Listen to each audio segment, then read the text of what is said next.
Hello YouTube, bienvenue ou re-bienvenue sur ma chaîne Nesty Books and Coffee. Aujourd'hui on se retrouve pour la vidéo que je préfère regarder chez les autres, que je préfère tourner et préparer, même si ça veut dire faire des choix et c'est pas toujours évident.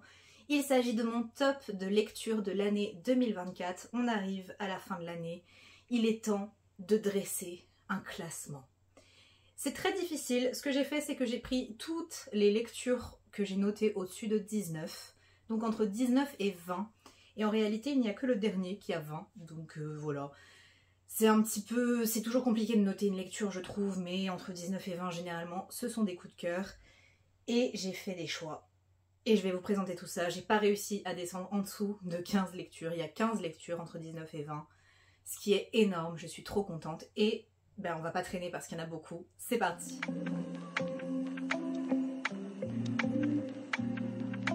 En 15e position, il s'agit d'un livre que j'ai lu en début d'année, il me semble que c'est février. Et il s'agit d'un roman en vers libre, c'est Pleurez point rien, c'est déjà beaucoup, de Chloé Lume, c'est publié chez Sarbacane dans la collection Exprime.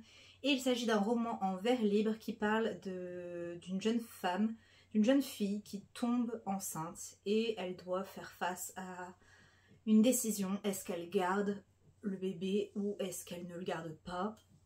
Et c'est très compliqué et on va suivre tout ce qu'elle pense, tout son cheminement vers sa décision que je ne vous révèle évidemment pas.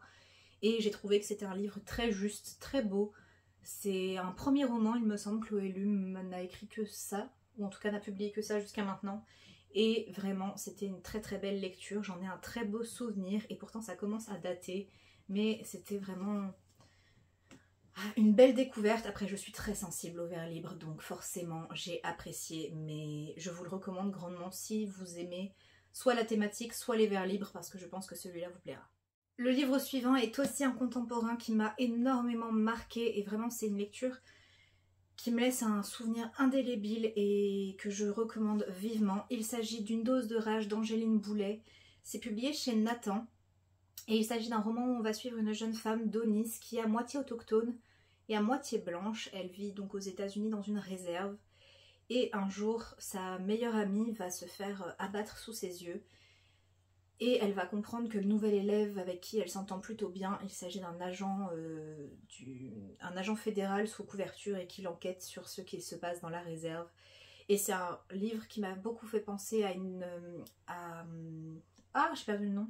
The Hate You Give de Angie Thomas, parce qu'on découvre toutes ces injustices aux États-Unis et la colère et la rage et le racisme qui est toujours là et tout ce qui en découle. Et j'ai trouvé que c'était parfaitement écrit. C'est un roman qui mérite beaucoup plus d'être connu, je trouve. On le voit assez peu et les personnages étaient très très bien faits, très bien menés. Pas du tout en dehors de leur... comment dire, ils étaient très réalistes. Et ouais, c'est un livre qui m'a touchée.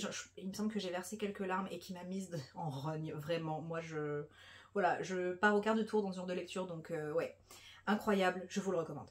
Je vous fais pas des résumés hyper détaillés à chaque fois et j'arrête pas de dire que je vous recommande ces livres, c'est normal, c'est un top 15 de l'année 2024, mais vous aurez compris que j'ai trop envie que vous le découvriez. Celui-ci aussi m'a émue aux larmes, pour d'autres raisons, complètement. Il s'agit de La théorie des couleurs de Mazey Eddings, c'est publié chez Comet. Comet, Comet. C'est un livre que j'avais repéré il y a très longtemps et dont j'attendais une traduction et ils l'ont fait. Et je les remercie pour ça. Ici on va suivre Tilly qui est une jeune fille qui a un trouble de l'attention avec hyperactivité et elle va rencontrer lors d'un road trip, d'un stage à travers l'Europe, un jeune garçon qui s'appelle Oliver et qui lui a un trouble du spectre autistique. Et tous les deux vont devoir cohabiter. Et c'est une histoire que j'ai énormément aimée parce que je me suis sentie très très représentée, aussi bien pour le TDAH que pour le TSA. Et que j'ai trouvé que c'était parfaitement écrit. Je ne sais pas si Mazey Eddings est concernée, mais il me semble... Oh, je dis peut-être une bêtise, il me semble qu'elle est concernée. Mazey Eddings est bien concernée par ces deux troubles et du coup elle les représente forcément très très bien. Ça m'a émue, j'ai trouvé que les deux personnages étaient adorables, attachants, avec leurs défauts, et ça en faisait une lecture très réaliste et en même temps très juste et qui donne un peu d'espoir. Et comment dire, parfois quand je suppose, en tout cas ça me concerne moi, mais quand on a ce genre de trouble, des fois on se sent très très seul et en même temps quand on lit ce genre de livre on se dit ok, je suis pas seule, ça existe, il y en a d'autres comme moi et on peut trouver des gens qui nous ressemblent et se sentir représentés, et c'était incroyable. Donc voilà, j'ai hâte de voir ce que cette autrice nous réserve pour la suite. Je vous parlais de Comet parce que c'est une maison d'édition que j'ai découvert cette année parce qu'elle a été créée cette année, et un autre de leurs livres se retrouve dans mon top. Il s'agit de Better Than the Movies de Lynn Painters, et c'est un roman contemporain, c'est une romance contemporaine young adulte, absolument pas ce que je préfère lire, et pourtant c'est une lecture tellement douce, tellement belle.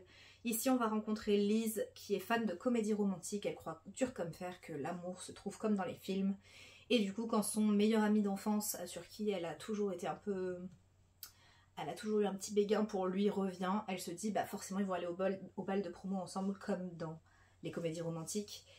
Et elle a besoin de quelqu'un pour l'aider à intéresser ce garçon. Donc elle va faire un pacte avec son voisin détestable qui s'appelle Wes. Et ils vont faire semblant d'être ensemble. Et je n'en dis pas plus. C'était très très chouette. Ça, c'est rempli de clins d'œil envers les comédies romantiques. Enfin, de clins d'œil de comédies romantiques très connues. Et j'aimais énormément les comédies romantiques, passer un temps en film. Et on a aussi des sujets très sérieux qui sont abordés parce que Lise, elle a perdu sa maman et ça a un lien avec ce côté comédie romantique. Donc ouais, je recommande grandement, je suis ce que Comet sort à chaque fois. Le tome 2 a été annoncé.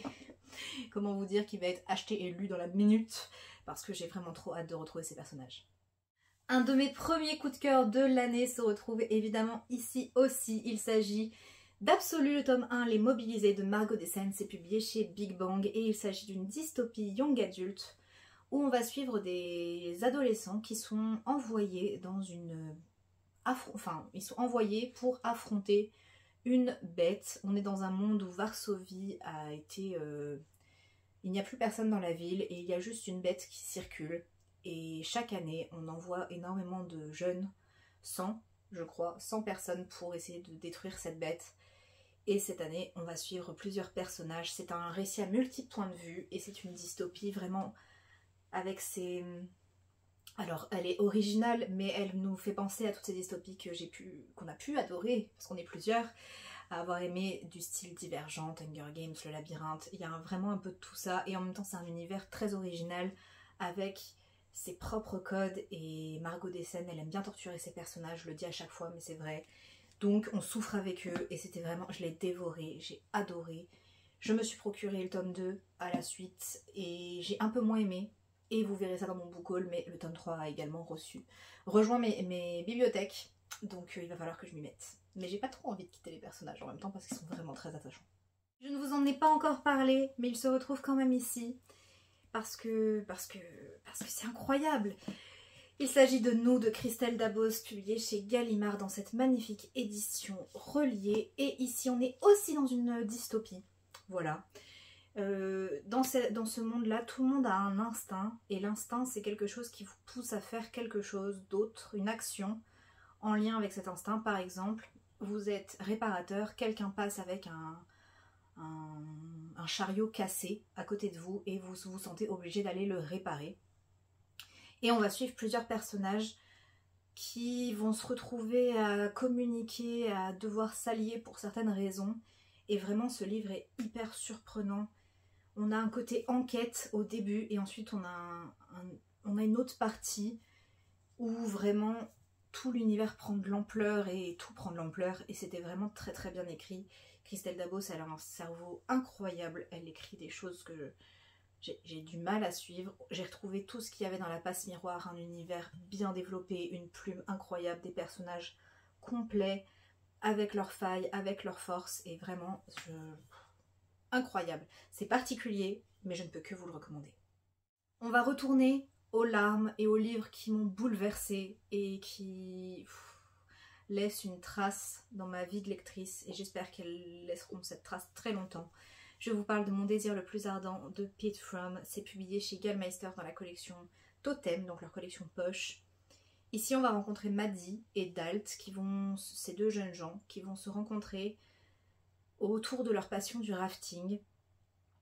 Et ils vont tomber amoureux, follement amoureux, passionnément. Et une tragédie va les frapper. Et je vous en dis pas plus, parce que je ne peux pas vous en dire plus. C'est un livre qui est court, c'est un livre qui se dévore et qui se découvre. Je ne savais pas exactement dans quoi je m'embarquais. Et j'ai été subjuguée par la plume de l'auteur. C'est très simple et en même temps c'est très fort, c'est très vrai. Leur amour, il est tellement palpable, il est tellement réaliste. C'est pas juste ils s'aiment à la folie et voilà. C'est ils s'aiment de la façon la plus pure et la plus réaliste possible. Comme ils sont, avec tout ce que ça implique. Et c'était sublime. Ça m'émeut rien que d'en reparler parce que c'était vraiment une très très belle histoire. Et ça m'a dévastée. Voilà, j'ai pleuré vraiment très longtemps après l'avoir lu. Donc voilà, âme sensible, s'abstenir. Si vous êtes un peu sensible, ça risque d'être un peu violent. Mais c'était vraiment une très très belle histoire. Et j'ai hâte de lire d'autres Pete Fromm. Mais je les espace parce que j'ai pas envie d'être brisée à chaque fois. Celui-ci non plus, je ne vous en ai pas encore parlé parce que je l'ai lu très récemment. Et c'est un coup de cœur. Il s'agit des 7 maris d'Evelyn Hugo. C'est publié chez Hauteville et c'est écrit par Taylor Jenkins Reid, dont un livre faisait déjà partie de mon top de l'an dernier, Daisy Jones and the Six. Donc je n'avais pas trop de doutes sur le fait d'apprécier cette lecture, mais je ne savais pas que j'allais aimer à ce point-là. Ici, on va rencontrer deux personnages, alors Evelyn Hugo et une jeune femme dont j'ai perdu le nom. Et je m'en excuse à chaque fois, les prénoms, à chaque fois. Monique. Voilà. Monique, elle est journaliste. Et Evelyn Hugo, c'est une star internationale qui a vieilli, mais qui est très très mystérieuse. Et elle est connue pour s'être mariée 7 fois. Monique, elle se retrouve à interviewer Evelyn Hugo. Elle sait pas trop pourquoi parce qu'elle n'est pas très célèbre dans le monde du journalisme. Mais Evelyn Hugo a dit, pour cette interview vérité, je veux Monique et personne d'autre. Et on va découvrir toute la vie de cette femme. Et c'était incroyable. Elle est loin, mais très très loin d'être appréciable parce que c'est une femme qui ne se laisse pas faire. C'est une femme qui marche sur les autres, qui prend et qui se donne énormément pour arriver à ses fins. Et j'ai trouvé que c'était génial, la plume est magnifique, tout ce côté interview avec des flashs vers le passé, puis on revient dans le présent, ça donne énormément de rythme au récit et c'était vraiment une superbe lecture et qui m'a beaucoup émue aussi parce que on comprend petit à petit, on comprend Evelyn Hugo, on comprend ses choix et ouais, c'était très très très chouette. Donc voilà, je l'ai un peu découvert après tout le monde, mais je vous le recommande. En 7e position, on a fait plus de la moitié. Je vous parle de la Guilde des Ombres de Anatrice, publiée chez Pocket. Ici, c'est la première partie du tome 2. Et en fait, j'ai pris ce tome parce qu'il me semble que c'est celui que j'ai préféré. Mais c'est plus un avis sur la... Enfin, c'est la saga complète qui rentre dans ce top, sauf que j'ai déjà lu les 4 premiers tomes. Enfin, les 2 premiers tomes coupés en 2. Et je ne vais pas tous les mettre, sinon c'est plus un top 15. Ici, on suit, dans le tome 1, on suit Panama, une jeune femme qui a une petite fille, plutôt une enfant, qui a le pouvoir de tuer d'un simple contact. Et elle va être repérée par une école, une guilde d'assassins qui vont l'engager et la former. Et Panama, petit à petit, elle va découvrir son pouvoir, elle va aussi se lier avec d'autres personnages. Et je peux pas trop vous en dire plus parce que c'est une saga qui est très très complète et à la fin du 2e tome on est déjà très très loin de tout ça, mais c'est une saga de fantasy qui est hyper bien faite avec un univers hyper détaillé, hyper construit, des enjeux politiques, des complots. On a une relation dans le tome 1 qui est très très très étrange, très toxique et on comprend toute l'ampleur petit à petit. Ne vous arrêtez pas à ça, si jamais c'est la chose qui vous a dérangé dans le tome 1, le lien entre un certain personnage et une jeune fille très très jeune par rapport à lui, Ne vous arrêtez pas là parce que ça a énormément de sens après. Ce n'est pas du tout une apologie des relations comme ça. Et c'est un univers que je trouve passionnant et j'ai très hâte de lire les 2 derniers tomes, enfin le dernier tome, et de voir où est-ce que ça va nous mener, parce que entre le tome 1 et la fin du tome 2, il s'est passé tellement de choses que ouais, je ne sais pas où on va, mais j'adore. En 6e position, on retrouve Ces plaisirs violents de Chloé Gong, c'est publié chez Sabran. Et ici, on est sur une réécriture de Roméo et Juliette dans le Shanghai des années 20. Et c'est incroyable. Non, je vais pas m'arrêter là, mais on va rencontrer 2 personnages, du coup, Roma et Juliette. Chacun est l'héritier d'un clan. Et ces clans se font la guerre dans la ville de Shanghai. Sauf que eux, ils ont eu une petite histoire avant. Et aujourd'hui, ils se retrouvent à se détester, à se haïr pour des choses qu'ils ont faites, et ils vont devoir coopérer parce qu'il y a une créature, il y a un problème dans cette ville de Shanghai, il y a des morts, il y a quelque chose qu'on ne comprend pas, et on va donc suivre ces 2 personnages, et c'est une saga que je trouve génialissime. J'ai mis du temps à me mettre dedans, mais une fois qu'on est dedans, enfin on voit plus les pages défiler. C'est une saga qui se compose de 2 duologies. J'ai lu la première duologie et j'ai la 2e à lire absolument. Mais vraiment, c'est un univers que je trouve très chouette, très original. Et en même temps, ça pose plein de questions sur tout ce qui est immigration, sur l'inclusion... Enfin, pas l'inclusion, n'importe quoi. Ah, j'ai perdu mon mot. L'intégration, voilà, des différentes communautés au sein de Shanghai.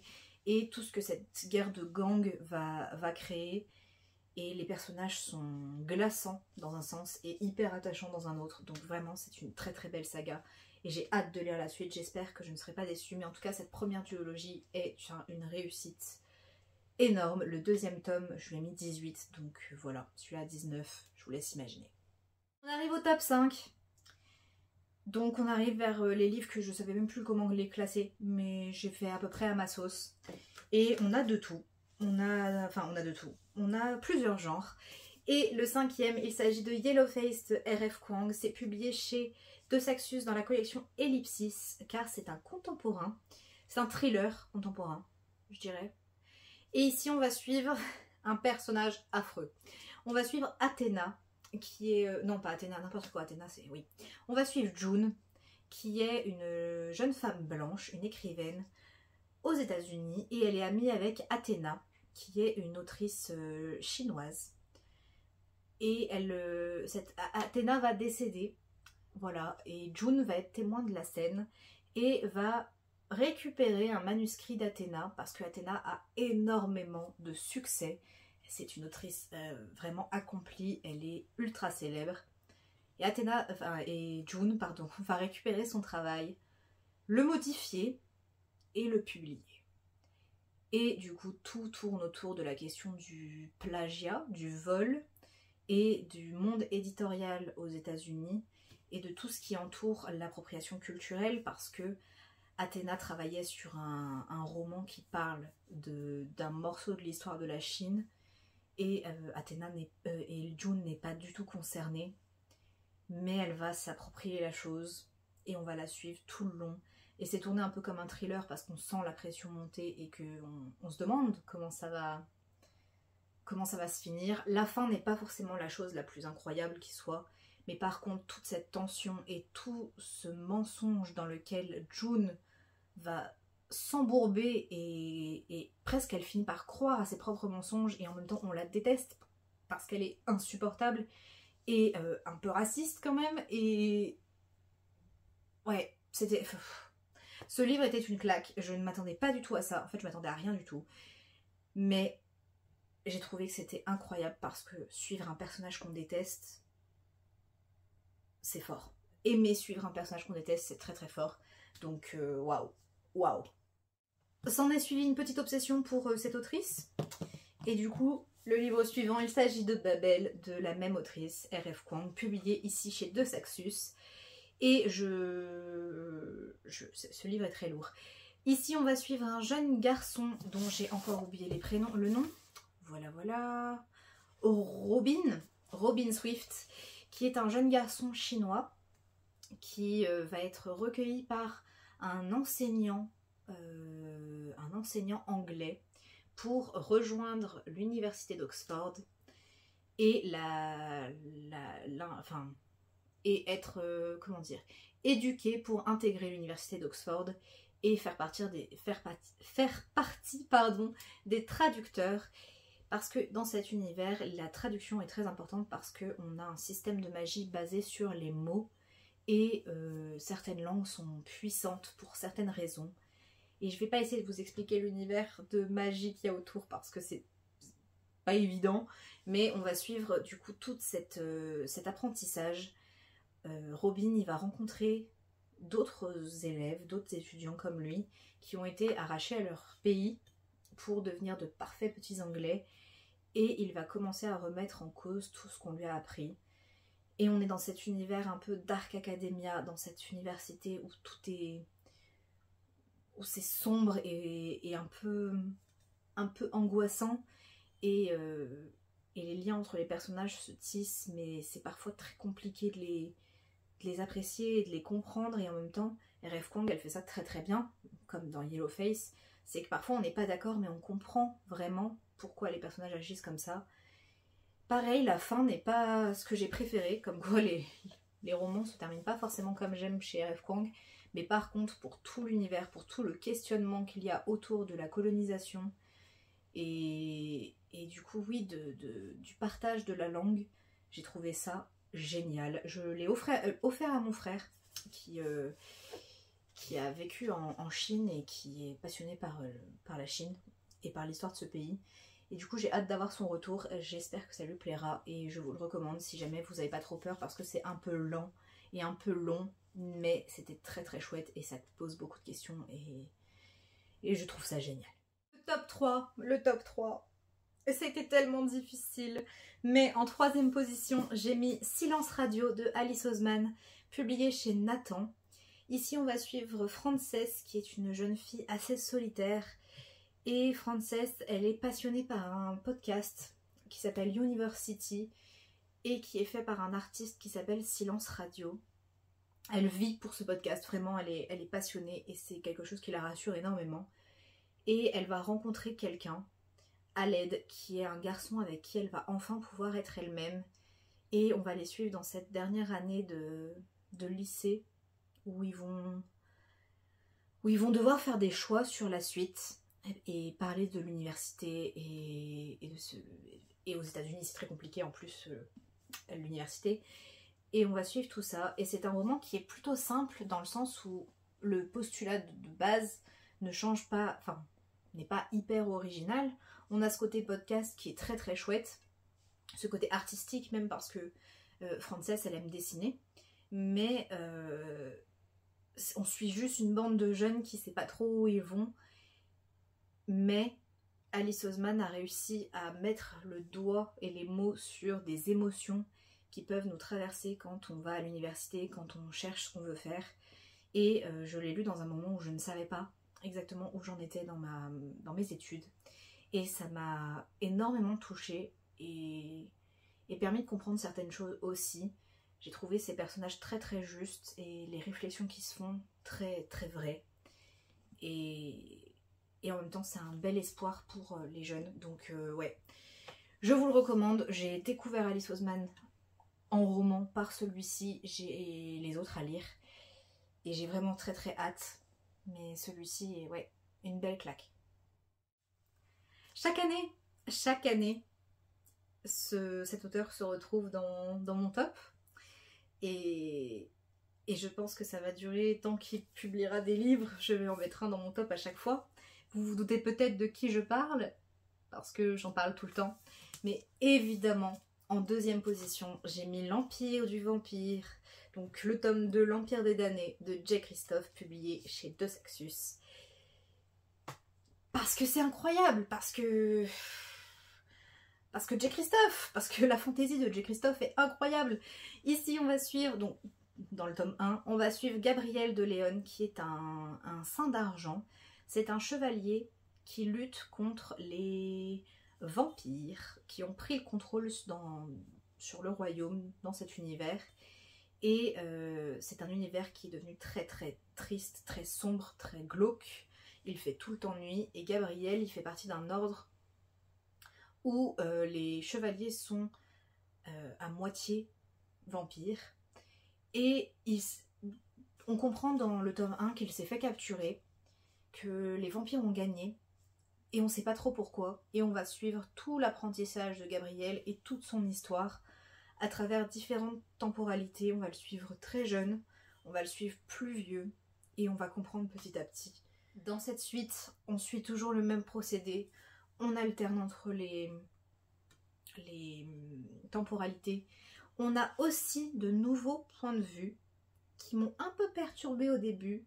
Et puis, ben, j'ai dit amen à tout ce que J. Christophe avait décidé de faire parce que c'était incroyable. C'est un univers qui est tellement riche, tellement complexe, et en même temps, on est plongé tellement facilement dedans. C'est un livre qui est énorme, hein. Il fait plus de 900 pages. 980. Ouais, bon, presque 1000 pages. Et en même temps, je ne l'ai pas vu passer. J'ai adoré, je l'ai annoté. C'est vraiment très très beau. Et c'est des personnages qui sont très nuancés. Et que j'adore. Et que j'ai pas du tout envie de quitter. Ils vont tellement me manquer. Le tome 3 a été annoncé pour 2025 en VO. Je suppose que De Saxus le traduira très vite parce qu'il me semble qu'on a bénéficié d'une sortie en simultané. Et j'ai hâte, et en même temps pas trop parce qu'il va falloir les quitter, et je sais que j'ai eu énormément de mal à quitter les personnages de Nevernight. Donc ça va être pareil. Mais je vous recommande, si vous aimez la fantasy vraiment glauque, vraiment violente, foncez parce que c'est quand même pas pour les enfants. C'est plein de trigger warning, mais ça vaut vraiment le coup parce que c'est très bien fait, et je ne le recommanderai jamais assez. Et vous me direz, mais qui a pu dépasser J. Christophe? Parce que je le vends tellement qu'on se demande. Eh bien, il y a un livre auquel j'ai mis 20. Alors, est-ce que c'est sur l'instant ou est-ce que ça va demeurer comme ça? Je ne sais pas. Mais le premier livre, mon livre préféré de cette année, ça a été La 9e maison de Leigh Bardugo. C'est publié chez De Saxus toujours. Et c'est de la Dark Academia. Ici, on va suivre Alex Stern, qui est une jeune femme qui voit les esprits. Et elle va être engagée par une société secrète de l'université de Yale pour surveiller les autres sociétés secrètes qui vont manipuler la magie. On a tout un mystère autour d'Alex. Qui est cette jeune femme? Pourquoi? Qu'est-ce qu'elle fait là? Pourquoi elle voit les fantômes? Pourquoi tout ça? Et comment elle a fait pour se retrouver à l'université? C'est un livre qui a une ambiance absolument incroyable, qui est parfait, mais vraiment parfait pour l'automne-hiver, avec un plaid, un chocolat chaud, et on se retrouve dans ce Yale un peu poisseux, un peu sombre, avec des esprits pas toujours bienveillants, et d'autres créatures un peu bizarres. Et en même temps, on a ce personnage d'Alex qui est complètement brisé, et qu'on essaye de comprendre, et qui est entouré par d'autres personnages qu'on apprend à aimer. Et je n'ai pas mis le tome 2 dans ce top, parce que je mets souvent que les tomes 1, mais le tome 2 a été aussi un énorme coup de cœur, parce qu'on apprend encore plus de choses sur les personnages, parce qu'on les suit, et j'ai vraiment adoré. C'est un roman où il y a peu, voire pas de romance. On est vraiment basé sur des sentiments, juste des liens qui unissent des personnes, et une belle dose d'amitié. Et j'ai trouvé que c'était magnifique, c'est très très bien écrit, ouais, la plume est très chouette. Leigh Bardugo a vraiment fait un très très bon travail, et j'ai hâte de la découvrir dans d'autres choses. Mais je ne sais pas comment vous en parler pour vous le vendre, mais ça a été vraiment un très très très gros coup de cœur. Et le tome 2 aussi. Donc voilà, c'est une très belle duologie. Ça ne plaira sans doute pas à tout le monde parce que pareil, c'est lent, c'est un peu contemplatif, mais en même temps c'est tellement réaliste dans un sens, dans les émotions, alors qu'on est dans un univers un peu bizarre. Et j'ai bien aimé ce concept d'université et de société secrète. Moi ça me parle. Donc ouais, je vous le recommande grandement. N'hésitez pas à tenter, parce que ça vaut le coup. Et je pense que j'en suis déjà à plus de 30 minutes de vidéo, donc je vais m'arrêter là, et j'espère que cette vidéo vous aura plu. Si c'est le cas, n'hésitez pas à liker et à vous abonner, ça me fait toujours très plaisir et ça m'apporte énormément de soutien. N'hésitez pas également à me dire, vous, en commentaire, quelles ont été vos meilleures lectures de l'année.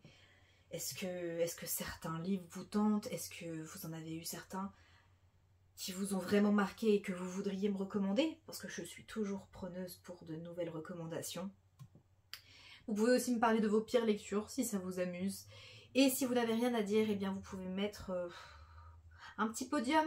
Voilà, un petit podium parce que c'est un top et qu'on est sur les meilleures lectures de l'année. Je ne sais pas quand cette vidéo va sortir, mais je vous souhaite une merveilleuse année 2025. J'espère qu'elle vous apportera énormément de joie et de bonheur et de tout ce que vous avez besoin et tout ce que vous voulez.